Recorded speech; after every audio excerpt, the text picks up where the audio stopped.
Você já ouviu falar sobre PNL, Programação Neurolinguística? Como o próprio nome se apresenta, PNL trabalha a parte neurológica, que envolve as emoções, sensações e a parte linguística, que passa pelos pensamentos, pelas crenças. Vamos entender mais sobre este assunto a partir de agora no Câmara Entrevista.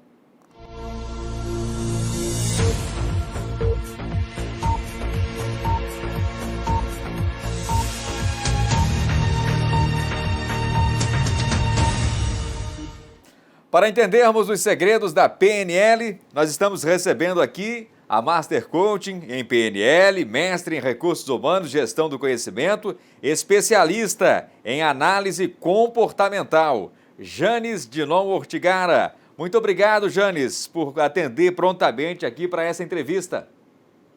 Obrigada a vocês também. É um prazer estar aqui com vocês, falando um pouquinho sobre a PNL. Ô Janes, como a PNL pode ajudar a gente no dia a dia? Eu gostaria de começar falando um exemplo de uma fábula. Um tigre faminto que ele andava atrás, ele seguia um homem. E esse homem, quanto mais ele andava, mais o tigre se aproximava dele. E o homem, com medo, olhou para trás e falou para o tigre: "Mas por que você está me seguindo? Me deixe em paz." E o tigre olhou para ele e falou: "Por que você é tão apetitoso?" O que eu quero dizer com isso?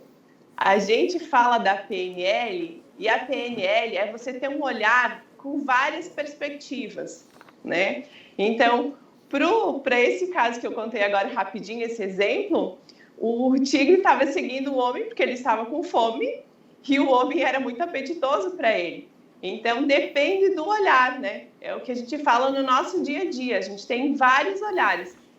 O certo pelo meu olhar e pelo teu olhar pode ser que não seja certo. Então, a PNL ela é muito na questão da comunicação e do olhar que a gente dá para as coisas. Então, nem sempre todos têm o mesmo olhar para a mesma situação.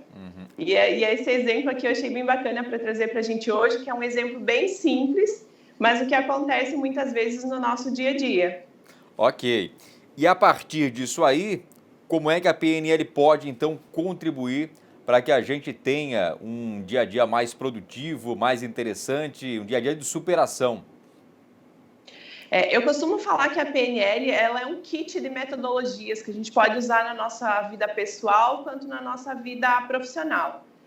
E ela ajuda muito na questão da comunicação e da mudança. E aí tem um fator muito importante, é você querer a mudança. Ela só acontece a partir do momento que você quer. A PNL, ela nos conduz com várias metodologias bem simples, ela nos conduz para uma mudança mais rápida. Então, eu queria também falar um pouquinho de como começou, de como iniciou a PNL. Que iniciou-se em 1970, lá na Califórnia, que a gente tinha um professor e um aluno querendo descobrir as mesmas coisas. Por que que algumas pessoas conseguiam encarar algumas situações e outras tinham mais dificuldades? Por que que algumas pessoas tinham mais performance do que outras? Então, eles começaram na busca por esse estudo, para entender como as pessoas funcionavam. E aí eles estudaram, entraram para a linha dos terapeutas e fizeram vários estudos com grandes autores. E quem iniciou esses estudos foi o John Gindler, né? E o outro... Richard Bandler. Isso, Richard Bandler. A minha formação, Fernando, foi em cima da metodologia do Richard Bandler, né? Foi essa metodologia que a gente utilizou. Eles acabaram hoje separando, cada um seguiu um caminho dentro, né, da PNL, mas a minha formação é dentro do Richard Bandler, mas eles iniciaram juntos essa pesquisa. Então, olha que interessante, eles queriam entender por que algumas pessoas na mesma situação agiam de formas diferentes. Algumas obtinham sucesso, né, performance, principalmente em equipes, e outras não. E aí que a gente, né, surgiu então a programação neurolinguística. Ok. 1970 até os dias de hoje, Eu não vou fazer conta de matemática porque não é o meu forte, mas agora o que eu vou te dizer aqui é o seguinte, é recente a PNL, é nova, né? E pelas pesquisas que eu fiz aí, você me corrija se houver algum erro, mas chamo ela de pseudociência, que ela não é uma ciência em si, né? E ela é nova. Mudou muita coisa de 1970 para cá, ô Janes? Eu vou dizer para você que mudou sim, que a gente teve vários avanços e eu acredito que a PNL ela se tornou mais conhecida, né? As pessoas começaram a conhecer mais a PNL e elas começaram a utilizar mais a PNL. Até eu trago um exemplo assim, aqui da aplicação da PNL, por exemplo, quem pode aplicar as metodologias, as ferramentas, né, que a gente pode chamar assim. Então, hoje a gente tem médicos que utilizam, a gente tem terapeutas que utilizam, a gente tem pais que utilizam a PNL para né, trabalhar com os filhos. Então, assim, professores em sala de aula, a gente pode ter... a gente conhece muito a PNL para vendas, né? Depois a gente vai falar um pouquinho mais para frente dos pilares da PNL. Então, eu acredito que ela se tornou mais conhecida e eles, claro, que foram melhorando, né, as metodologias, criando novas metodologias, mas ela é relativamente nova, sim, porque ela não é tão conhecida. Mas, e uma das formas, assim, eu acho que uma das pessoas que deu voz à PNL foi o Anthony Robbins, na linha do coaching. Eu tive o prazer de fazer uma formação com ele nos Estados Unidos e ele trabalha muito fortemente a PNL. Claro que para o lado positivo. Então, assim, como a gente consegue, com práticas bem simples, melhorar o Anthony Robbins não é o Anthony Hopkins, né? O Robbins é aquele guru lá dos coaches, não?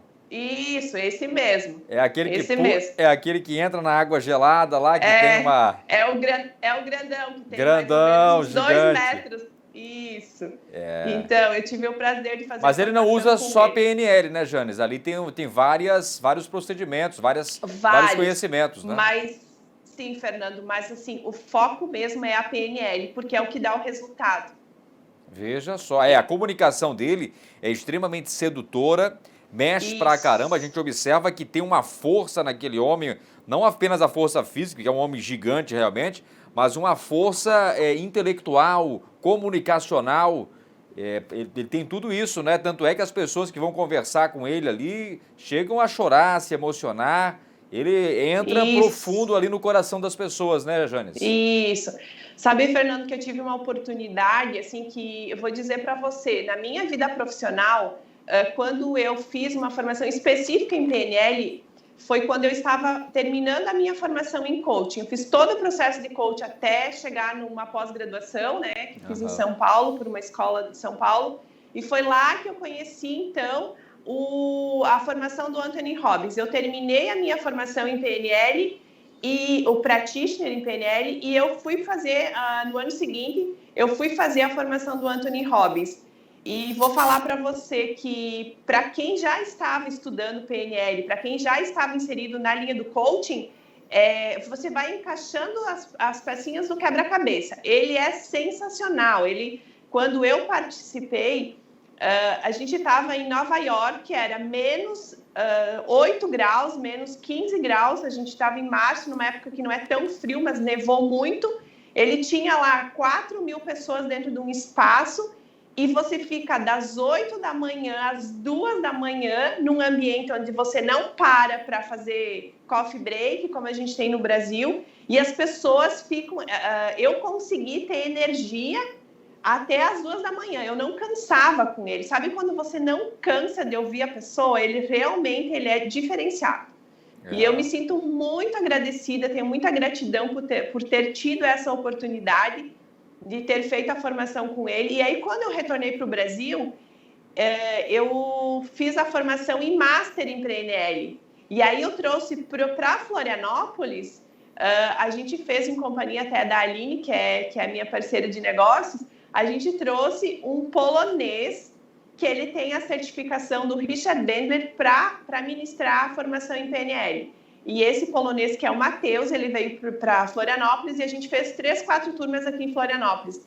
tanto o Practitioner como o Master em PNL, e foi sensacional. A experiência, e você vai se apaixonando, porque você vai percebendo que na prática você consegue mudar muitas coisas que daqui a pouco você batia sempre naquela tecla, você avança e daqui a pouco você chega no mesmo ponto e aquilo te, não deixa você ir para frente. E a PNL faz com que você tenha pequenas mudanças com grandes resultados. Por isso que é tão aplicada no coaching. Quando a gente fala em PNL, e eu, de certa forma, em alguns momentos, cheguei a pensar em algo mais esotérico. Não sei onde é que eu fiz essa ligação, mas cheguei a fazer algumas conexões com algo esotérico. Não tem nada a ver com isso, né? A PNL. A PNL é uma técnica mesmo, né? Que pode ser aplicada no dia a dia. As pessoas que aplicam a PNL no dia a dia, elas se diferenciam em quê na rotina diária? Nos resultados, na convivência, na comunicação. Eu até trouxe aqui, para ser mais fácil de entendimento, coisas bem simples. Então, por exemplo, a PNL, a gente pode dizer que ela tem 4 pilares que são a base, tá? Então, a gente vai falar do rapport. Rapport é uma palavra bem conhecida, né? Você que é da área da comunicação, né? Quem é da área da comunicação, mas a gente se comunica o tempo todo, né? Eu me comunico com todas as pessoas, eu me comunico de alguma forma. Então, por exemplo, o rapport, ele é um dos pilares da PNL. Qual é a diferença, Fernando, de quem conhece a PNL e de quem não conhece? Eu costumo falar que quem é vendedor, quem trabalha na área de vendas, o comercial, use muitas vezes o rapport inconsciente. A partir do momento que você toma consciência da forma como o rapport funciona e o que você quer atingir com ele, você tem um resultado muito mais rápido. Então, por exemplo, aqui, a conversa que eu estou tendo com você, a gente está tendo um rapport. Se a gente não tem essa conexão, a nossa conversa não vai fluir. Você vai me perguntar, eu vou te responder 2 palavras e daqui a pouco encerrou o assunto. Então, a ideia do rapport, e o que é interessante? O rapport é, eu quero conversar com essa pessoa sobre um determinado assunto. Eu preciso ter a consciência de que eu quero para fluir também a conversa. Então, o rapport nada mais é do que você conectar com a pessoa, conectar com aquilo que você quer fazer e você ter um resultado. Então, hoje na nossa entrevista, quase que um encontro de almas, né? Uma conexão. Isso. Então, por exemplo, hoje, na nossa conversa aqui, a gente, além de ter essa conexão, esse rapport entre nós, né, o entrevistado e o entrevistador, é o resultado que a gente quer ter com essa conversa. Ótimo. Então, não é simplesmente um entrevista, o outro fala. Tudo bem. Mas o que a gente quer? A gente quer atingir um público. O que a gente quer passar para esse público? Entende? Então, o rapport é essa comunicação. A gente tem que ter consciência do que a gente quer gerar do outro lado. Então, é bem interessante e é um dos pilares da PNL. E a gente fala em rapport o tempo todo, a gente escuta falar o tempo todo. Mas o que é na prática? Eu estou só dando um exemplo bem simples aqui, mas assim, a gente tem várias técnicas que a gente pode trabalhar em treinamento de como utilizar o rapport em qual momento, de que forma. E eu estou falando o rapport no momento bom e no momento ruim. Então, por exemplo, como você vai usar o rapport numa reunião, uma tensão, ou quando você tem uma desavença, alguma coisa assim. Como você usar o rapport quando você vai falar com uma pessoa que você não gosta. Mas é uma técnica mesmo, né? Para se chegar, é uma técnica, né? Isso, é uma técnica. E aí eu posso continuar, Fernando? Pode. E aí a gente ainda falando de pilares que eu anotei aqui para ser mais objetiva, para não ficar muito... A gente tem um segundo pilar, que é o conhecimento sensorial, que você falou também no início da tua fala. Exato. Então, o que é importante?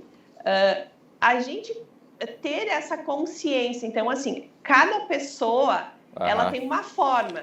Sim. Tem a pessoa que é mais visual, outro mais auditivo, olfato, enfim. Então, a gente ter esse conhecimento, né, no momento de fazer a comunicação. A gente sempre falando de comunicação, né?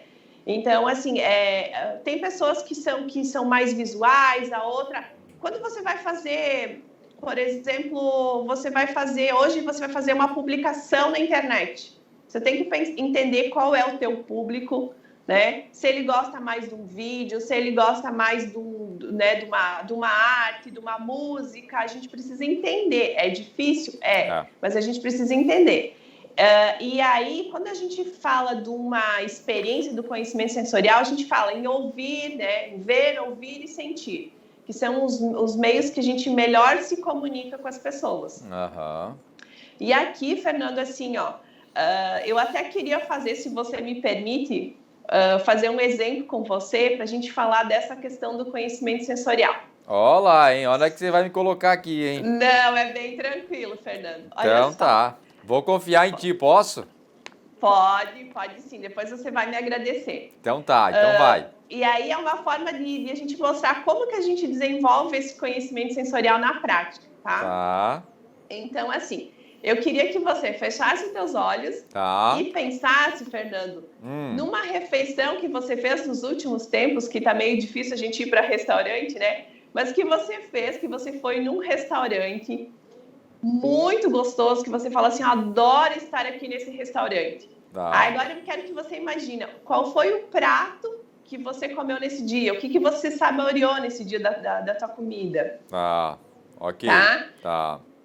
Aí, então, assim, eu quero que você, se você conseguir imaginar esse prato como se você estivesse lá dentro do restaurante. Eu tô aqui no restaurante. Já tô com os meus olhos fechados aqui, já tô imaginando a cena já. Legal. Então, assim, qual foi o prato que você pediu? Você ouvindo os talheres, os barulhos dos talheres do restaurante, o garçom falando assim, esse aqui é o prato do dia. Você fala, esse aqui é o prato que eu gosto. Aí ele vem e serve para você uma garrafa de vinho. Você ouve, não sei se você gosta de vinho ou uma garrafa de espumante, aquele barulhinho de abrir a garrafa. Você tá me dando fome, você tá quase me hipnotizando aqui, você tá me dando fome aqui. O cheiro do vinho. Conseguiu pensar? Meu Deus, estava no restaurante. Parece que eu tô lá, hein? Qual foi a tua sensação? Foi ótima. E me imaginei comendo aqui a refeição, deliciando a refeição de novo. Então, Fernando, pode abrir os olhos, foi só uma brincadeira que eu fiz com você, mas o que você viveu nesses segundos aqui que a gente conversou foi uma experiência sensorial. Então, essa é a experiência sensorial. É a forma como você consegue imaginar e sentir coisas boas, como a gente pode também ter uma sensação de um momento de trauma que você teve e você não conseguir tirar isso da sua cabeça. Mas vamos levar para o lado bom. Que legal, né? Como que você se sentiu? Muito bem. Você conseguiu se imaginar no restaurante? Comer é tudo de bom, né? Não tem como se sentir mal, né? Isso. E olha que bacana. Então, quando a gente fala dessa questão sensorial, o que é importante? É importante a gente entender o processo. Então, o que a gente fez aqui foi entender o processo que você teve. Você decidiu que você ia no restaurante tal, decidiu que você ia jantar fora, que você ia no restaurante tal, ia levar tal pessoa. Você chega lá, você escolhe vinho. Então, assim, é todo o processo que você passa para chegar no final, que é a degustação do prato. Né? Esse é o conhecimento sensorial. E o que é interessante? Muitas vezes, Fernando, no dia a dia, a gente vai direto, como a gente chama, de conteúdo. Então, assim, você não curte esse momento, você vai direto, comeu, jogou a comida para dentro, agora eu vou embora. Exato. A questão sensorial é como a gente pode... eu acredito que agora, no momento de pandemia, a gente pode utilizar muito isso. A gente... dar valor para pequenas coisas, curtir pequenos momentos que talvez na correria do dia a dia a gente não conseguia fazer isso. É verdade. Então, Você sabe, Janice, você veio me lembrar aqui, até estava conversando sobre isso esses dias ainda, a minha mãe já está lá com seus mais de 60 anos, esses dias ela falou, olha, poderiam inventar algum comprimido, algo assim, que a pessoa tomasse, não precisasse mais comer. Chegasse na hora das refeições, ela ingerisse aquele comprimido e tivesse ali todos os nutrientes e não precisasse mais, porque é tão chato a gente ficar comendo todo dia, toda hora, não sei o que, isso é muito chato, minha mãe me disse. E aí eu fiquei pensando, minha mãe é de um outro tempo, e minha mãe teve uma vida de muita batalha, não é como a maioria dos brasileiros, uma vida de operária, trabalhando pra caramba para sustentar os 4 filhos, né, para cuidar da casa. E minha mãe não chegou não teve essas oportunidades de poder comer valorizando a experiência da refeição, né?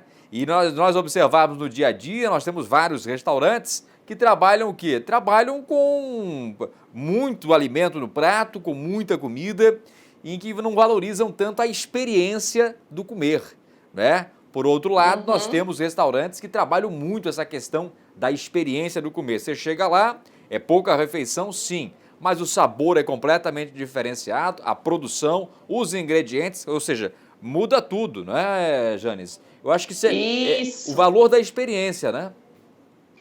E isso vale para tudo, né, Fernando? A gente tem, por exemplo, quando você vai planejar uma viagem de férias, né, você não curte só eu cheguei na viagem agora. Não, você curte escolher o roteiro, essa questão, a gente resgatar esse lado. Eu vejo que a gente fica muito na corrida, no dia a dia, eu costumo chamar no piloto automático, e a gente não para ter esses momentos. Então, assim, é como você falou, assim, eu acho que a cultura vai mudando, assim, talvez as pessoas mais antigas não tinham essa cultura de saborear, né, de curtir. O mais importante era a comida no prato, a comida na mesa, independente do que fosse, né? E a quantidade, muitas vezes, né? Você falou ali é muito isso. A quantidade também, tem que ser um prato cheio, você tem que comer até não entrar mais. Então, são coisas que vão mudando. E o interessante, voltando para a PNL, é como a PNL pode nos mostrar esse outro lado. E, Fernando, são coisas assim, cada dia a gente pode ir construindo. Quando eu falo na mudança, quando você está aberto a mudanças. Então, por exemplo, você é um exemplo, eu sou um exemplo dos meus pais também não terem essa cultura. Mas não é por isso que eu vou continuar com a cultura deles. Perfeito. A partir do momento que eu me abro para as mudanças, e Fernando, eu vou falar uma coisa para você, a partir do momento que eu fiz a formação em PNL, eu mudei completamente a minha forma de pensar. E eu lembro, foi em 2014, até inclusive ontem eu postei uma foto da minha formação em PNL em São Paulo, olha que coincidência. E eu lembro que quando eu fiz a formação, foram 7 dias de imersão para fazer o practitioner, depois mais 7 dias de imersão para fazer o master. É muito tempo, então você tem que querer muito estar ali e você precisa aproveitar muito aquele momento, porque o teu tempo, né? O tempo é precioso. E quando eu fiz a primeira formação, eu só pensava assim, que bom que eu ainda não tenho filho, porque eu vou agir totalmente diferente com o meu filho. Hoje eu tenho uma filha que vai fazer 4 anos e eu tenho um projeto também que a gente trabalha com as mães focado justamente nisso. Porque muitas vezes a gente cobra do outro, sendo que o comportamento vai partir da gente. É nós que precisamos mudar e não o outro. E a gente sempre foca no outro. Então, o outro é culpado, o outro está errado, foi sempre assim, então continua assim. E isso me abriu muito. Eu já vinha da área do coaching e me abriu muito a cabeça para ver esse lado, assim, e olhar para dentro, e perceber o que eu estou fazendo Janes, e o que eu posso melhorar. Esse outro, muitas das vezes, é um espelho da gente, né, Janes? Ele tá refletindo aquilo que a gente está enviando, né? Está emitindo, né? Eu observo muito isso dentro de casa, às vezes no relacionamento entre marido e mulher. Minha mulher é isso, minha mulher é aquilo, e não sei o quê, meu marido é aquilo outro, tal, coisas que eu não posso falar aqui no ar, mas enfim, xingamentos e por aí vai. Mas a gente tem que entender que é um reflexo, né? O que a gente está enviando é o que está sendo refletido, né? E os maridos e as mulheres que digam, né? E as pessoas só fazem contigo, Fernando, aquilo que você permite que elas façam. E quando você fala do espelho, quem tem filho, quem está na fase de filho pequeno hoje, é o teu espelho. Então, muitas vezes você vai pegar o teu filho fazendo tendo algum comportamento que você abomina, mas ele está copiando o teu comportamento. Tá copiando. Perfeito, ótimo. Isso aí é sensacional, hein? Muito bom isso aí. Eu trabalhei em creche, você sabe que eu trabalhei como professor em creche na prefeitura da capital e a gente tinha alguns alunos que dava vontade de, olha, vou te contar uma coisa, né? Difícil. Tinha alguns muito amorosos, mas outros que nos davam trabalho pra caramba. E aí a gente via a criança e a criança às vezes não parava. Não parava, peralta pra caramba, não parava, mexia. Era hora de fazer uma reflexão, de ler uma história, a criança não parava. E às vezes brigava com os colegas, discutia isso, não respeitava, saía da sala. Aí os pais, quando chegavam, mas olha, era a cara dos pais, idêntico, né? Então a gente costumava dizer o seguinte, pelos filhos a gente conseguia saber quem eram os pais. Uma criança mais calma, mais tranquila, o pai chegava na escola, na creche, para pegar a criança no finzinho da tarde, a gente sabia quem eram os pais. Era fácil de lidar, bom, tranquilidade, entendeu? Muito legal, isso aí faz sentido. E sabe, Fernando, você tocou num ponto bem interessante. Nesse momento que a gente está vivendo, né, com essa pandemia toda, a gente não sabe o que vai ser o dia de amanhã, a gente não consegue fazer planos a longo prazo.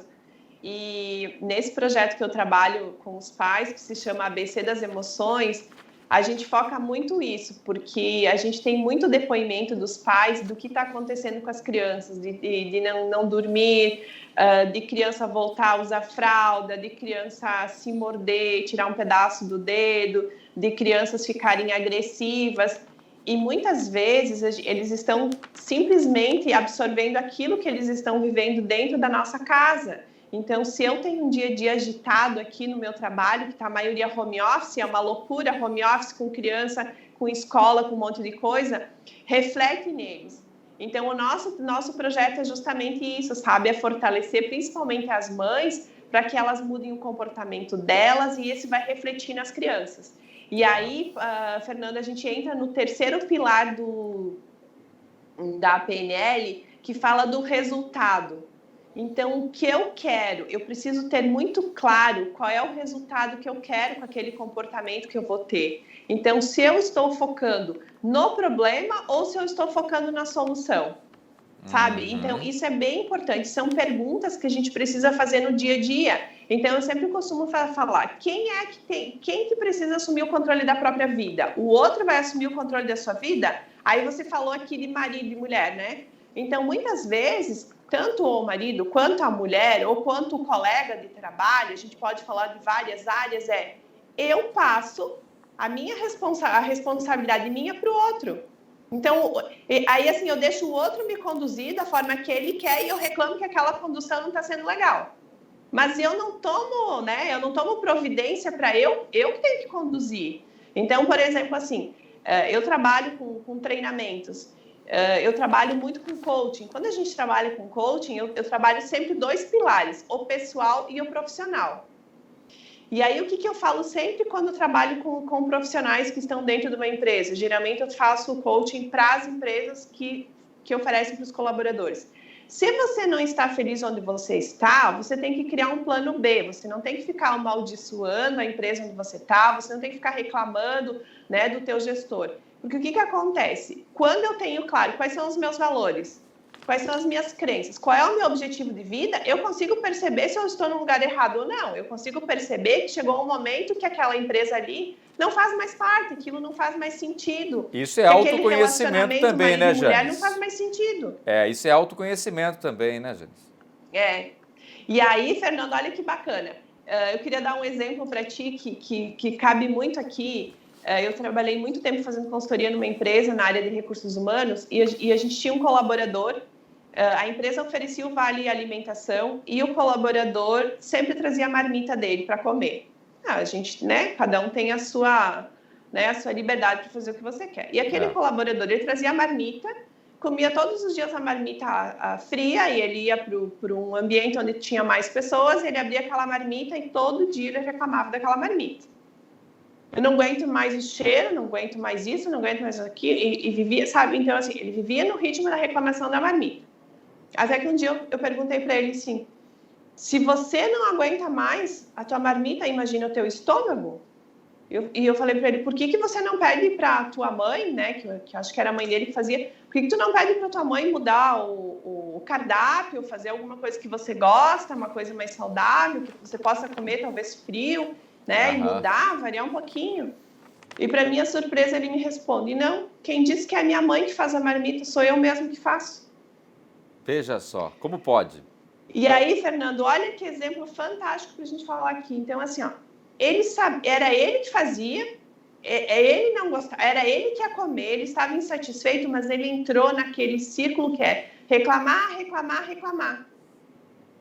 E aí, assim, o que que ele... Sentou em cima do problema, né? Isso. E aí, qual é a parte bacana, assim? Eu sentei um dia com ele e conversei e fiz algumas perguntas, usei algumas técnicas de PNL, e aí eu consegui entender que tinha todo um contexto que estava afetando ele, mas ele também começou a perceber que aquela reclamação dele, ele não ia chegar a lugar nenhum. Foi perfeito. Que as pessoas estavam de saco cheio, desculpa a expressão, de ficar ouvindo ele falar a mesma coisa e ele não mudar. Uhum. Então, no dia a dia hoje, Fernando, a gente também escolhe as pessoas, as amizades com quem você quer ficar perto. Ótimo. Tu imagina que você não quer ficar perto de alguém que só reclama, claro e que não não faz nada. A gente tem muito isso na nossa questão familiar, muitos familiares, muitas vezes, muitos amigos, né? Como você falou antes, reclama do relacionamento. E familiar não dá para trocar. E familiar não dá para trocar, né? Tem uns malas que a gente tem que aguentar. Paciência, mas a né? gente pode escolher, Fernando, encontrar esse familiar 1 ou 2 vezes no ano ou ficar o tempo todo ouvindo a mesma reclamação. É verdade. É uma escolha nossa. É a escolha nossa. Você não vai deixar, ele não vai deixar de ser teu familiar. Mas você pode sim escolher ficar menos tempo, conviver menos. Perfeito. Sabe, essa questão da energia, eu acho que isso é bem importante.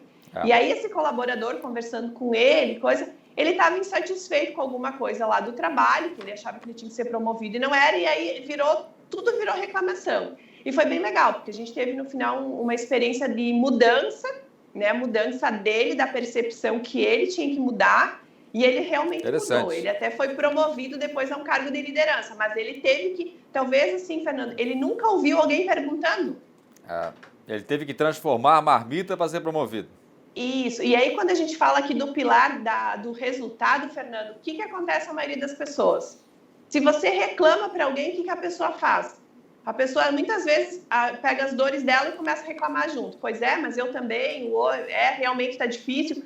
Mas quando você gosta e quando você conhece a PNL, você começa a fazer perguntas para a pessoa. Quando você faz perguntas, a pessoa começa a refletir.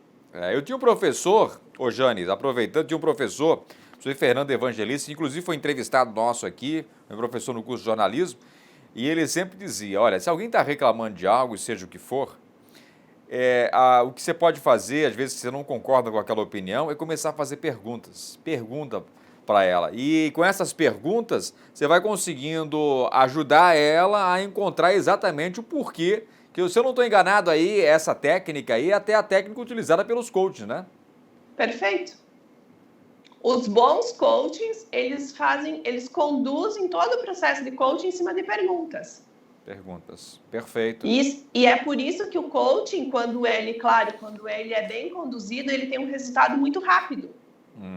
Porque você não dá abertura para a pessoa reclamar e você também não fica dando sugestões, opiniões, você simplesmente faz perguntas, porque, como eu falei lá no início, são os pontos de vista. Então, assim, talvez a pessoa que está com uma determinada situação, ela não conseguiu enxergar um outro ponto de vista. O coaching, ele vem com o olhar de fora.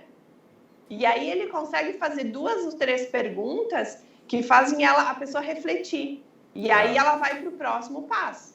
É justamente isso. Por isso que o processo de coaching bem feitinho, ele dá um resultado bem bom. E se usa muito a PNL com isso. A gente no jornalismo a gente costuma dizer assim, olha, determinado fato ocorreu. Ocorreu? Aí a pessoa pergunta para essa pessoa que está dizendo que o fato ocorreu. Tá, e ocorreu por quê? Não, ocorreu porque o Jornal Nacional disse que ocorreu. O fulano de tal disse que ocorreu. Mas será que o fulano de tal está correto nessa informação? Eu trago isso aqui, Janes, por quê? Porque muitas das vezes nós pensamos como pensamos porque fomos educados dessa forma. Nossos pais acabaram empregando a gente no dia a dia. Você veja que essa semana eu estava tomando um café aqui na Câmara de Vereadores de São José, e aí peguei a canequinha de café e fui aqui para o Trapiche. Estava batendo muito vento. Aí eu me recordei da minha avó, já falecida, Dona Elisa, lá no Ribeirão, que ela dizia, olha, meu filho, desde pequenininho, eu cresci ouvindo isso. Quantos aqui estão nos acompanhando que ouviram também? Se você tomar café quente no vento, fica com a boca torta. né? Minha avó sempre dizia isso. E aquilo ali ficou na minha cabeça. Então, toda vez que eu chego na porta, tá batendo vento, eu não vou para a rua. Por quê? Porque eu me lembro do que a minha avó disse. E às vezes nem me dou conta que foi ela que me disse. Mas fazendo a reflexão e às vezes sozinho ali, de bobeira, você vai lembrando, né? Minha avó sempre dizia. Claro, dizia isso, mas não tem comprovação nenhuma para isso. A minha avó dizia uma outra coisa também curiosa, que hoje em casa também nem dou bola. Ó, não pode dar feijão para cachorro que cai o pelo. Talvez tenha até alguma comprovação, mas a fundo, por que ela dizia isso? Porque o feijão é caro.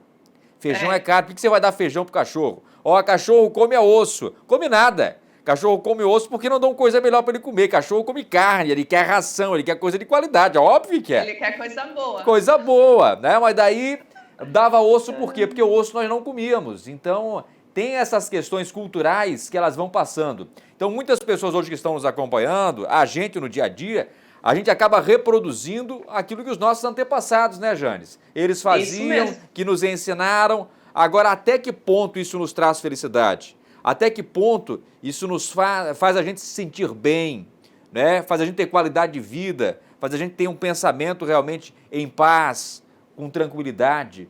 Acho que vem ao encontro disso, né, Jane?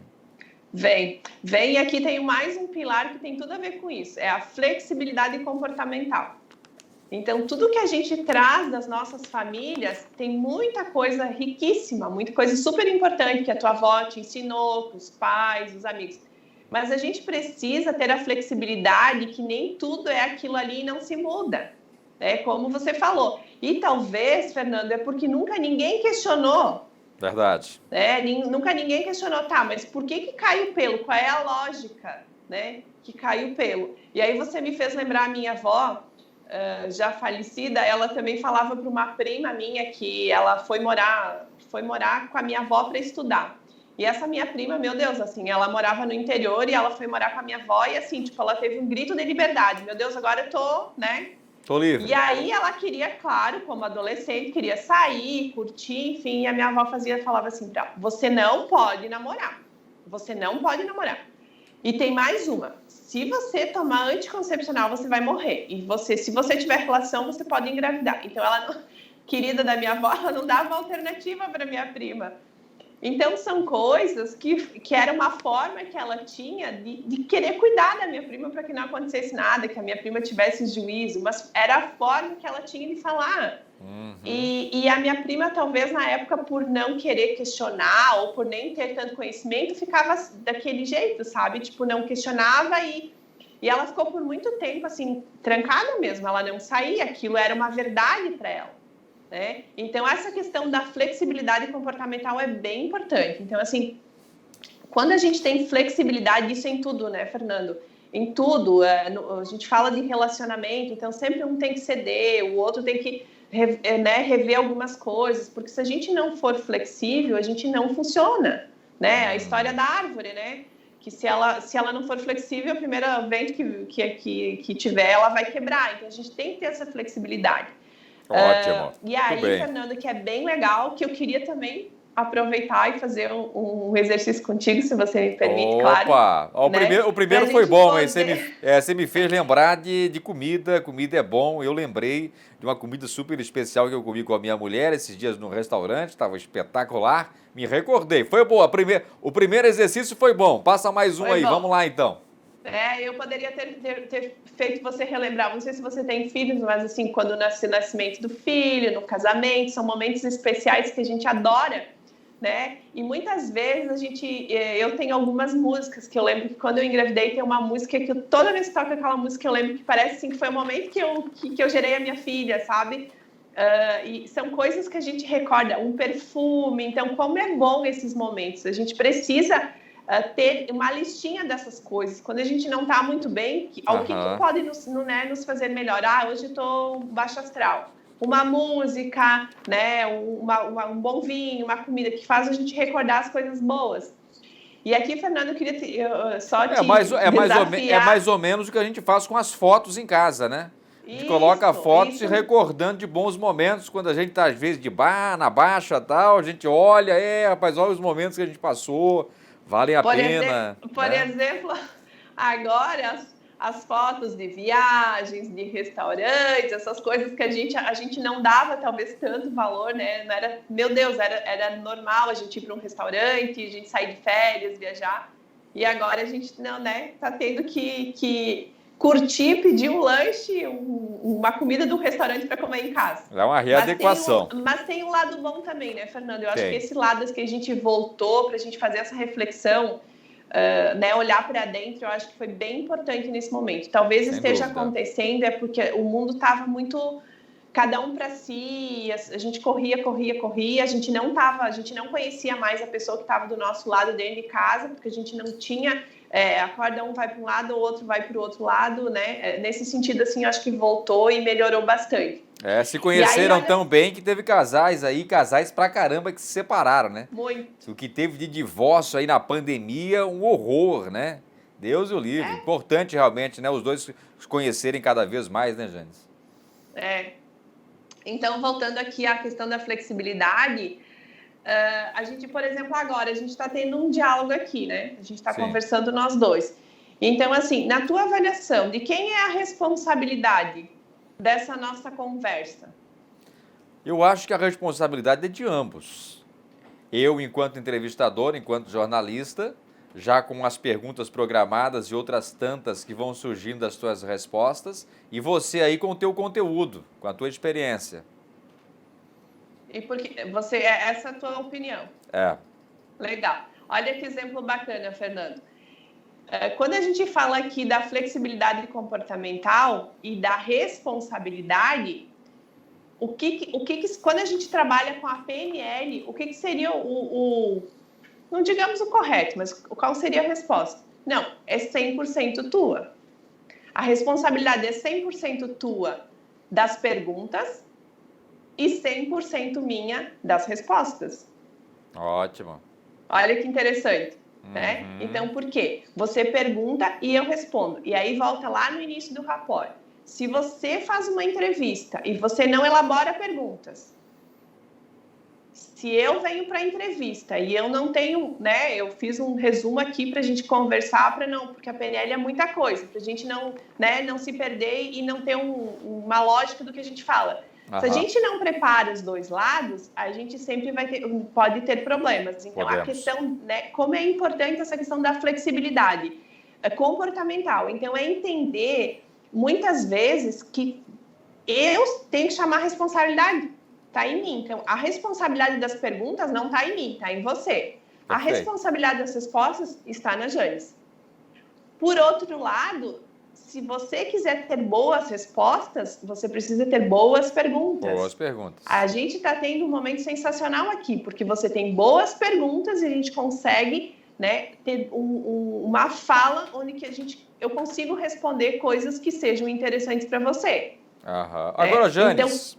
Ô, Janes, deixa eu aproveitar. Oi. Deixa eu seguir aqui numa pegada, então. É muito interessante tudo isso que você está falando, e eu tô vendo aí vários conhecimentos, né, integrados à PNL. E eu não sei quem veio antes, esses conhecimentos ou a PNL. Bom, se a PNL começou a ser trabalhada a partir de 1970, ela se apropriou também de outros conhecimentos. Ontem mesmo eu entrevistei aqui uma especialista em yoga. Né? E ela falou bastante dessa questão do autoconhecimento, né? Dos exercícios, do bem-estar. Então eu vejo que tem... E a yoga é milenar, né? Eu acho que são 5 milhões de anos, enfim, tem tempo pra caramba aí da yoga, né? Então, eu vejo que há muita apropriação nisso. Agora, eu quero te questionar o seguinte aqui, ó. Eu já ouvi muitas pessoas dizendo que certas palavras elas não utilizam no dia a dia. E dizem que não utilizam por causa de uma técnica de PNL. Aprendem na PNL que não devem usar estas palavras. Agora, pouco antes de começarmos a entrevista, nós também falamos alguma palavra aqui que você disse, olha, na PNL nós não usamos esta palavra. Existe isso mesmo? Algumas palavras que acabam atrapalhando realmente o nosso dia a dia?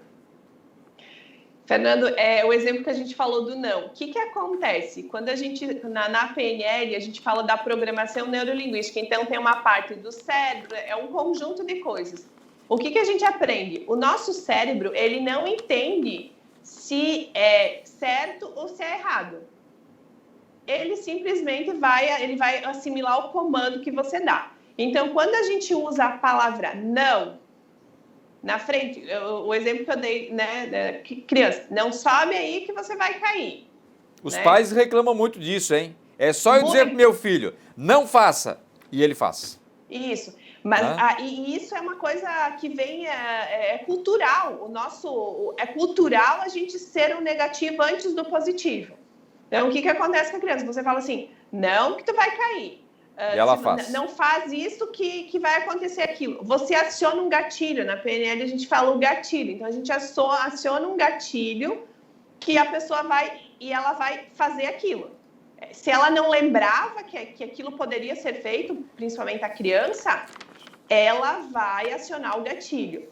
E olha que a gente pode usar aqui, a gente trabalha também na PNL, Fernando, algumas técnicas para ressignificar algo negativo para um positivo. Não sei se você já ouviu falar sobre isso.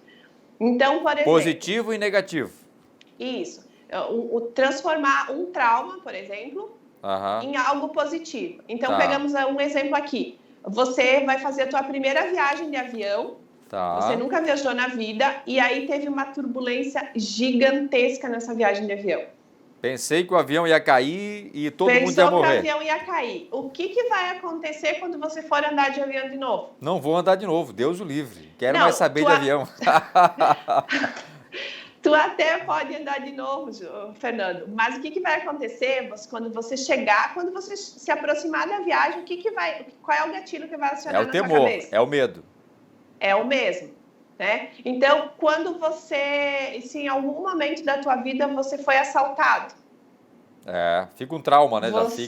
Você vai ficar com um trauma. Então, a gente usa algumas técnicas que se chama ressignificação. Então, a gente ressignifica esse trauma por uma coisa boa. Quando eu fiz a formação em PNL, foi muito interessante, porque a gente faz muita prática, assim, é prática, prática, prática.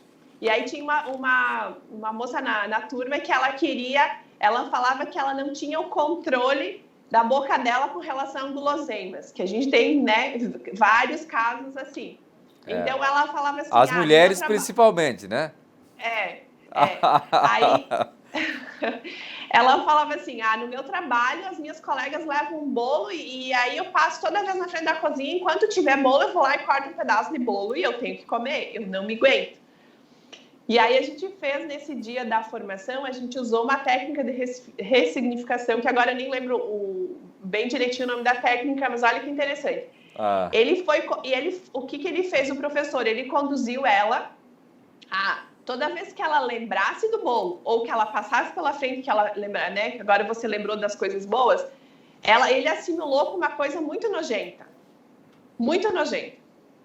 E é quase que uma hipnose, assim, sabe? Ele conseguiu e ela conseguiu fazer. Aí, o que a gente fez? A gente fez essa dinâmica antes do coffee break e na hora do coffee break tinha um bolo. A menina não conseguia passar perto do bolo. Olha. E olha como... Então, assim... Isso só através de palavras? Isso só palavras, conversa, diálogo? Isso. Você vai conduzindo. Não é um processo de hipnose, né? Não. Você vai conduzindo. Então, por exemplo, assim, como a gente está conversando aqui, a gente pega um passo a passo de uma técnica que se chama ressignificar, né? E aí você faz o quê? Você pega a pessoa vai contar a história do trauma do avião, ou da comida, enfim... E você pega um caso oposto, que o treinador, ele cria na hora. Então, por exemplo, ali, ele pegou algo muito nojento. Ele conseguiu tirar dela algo que ela não gostasse. Ele fez um monte de perguntas e, tipo, o que você não gosta, que você tem muito nojo. E ele foi conduzindo por esse lado. Muito bom. E aí vem a questão do rapport. Quando ele conseguiu conectar com ela, que ela conseguiu entender, que ela conseguiu, né, essa conexão, olha como o nosso cérebro é poderoso. Verdade. Então não tem nada a ver com hipnose. Eu falei da hipnose porque é um exemplo, né, que as pessoas conhecem, mas não tem nada a ver com a hipnose. É simplesmente uma técnica que você vai conduzindo a pessoa. Muito bem. E a gente teve um outro exemplo também de uma pessoa que tinha sido assaltada, ela tinha muito medo, ela vivia naquele trauma em São Paulo. E ela fez essa parte de ressignificar e ela conseguiu perder esse trauma. E passou uns 2 anos, um dia ela me ligou, ela falou, Janice, tu não acredita, eu fui assaltada de novo. E aí acionou o gatilho novamente. Aí ela teve que fazer de novo esse trabalho para tirar. Porque esse trauma, se você não trabalha, ele fica ali. E aí, o que acontece, Fernando? A gente cresce com muitos traumas na nossa vida. Verdade.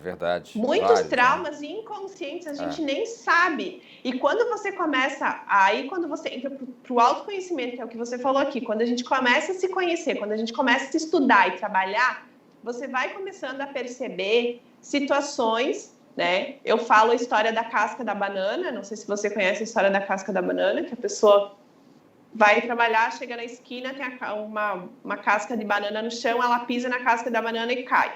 No outro dia ela chega lá, a casca da banana tá lá de novo, ela pisa de novo e cai. Puxa, e mas assim aí é mazanza mesmo, hein?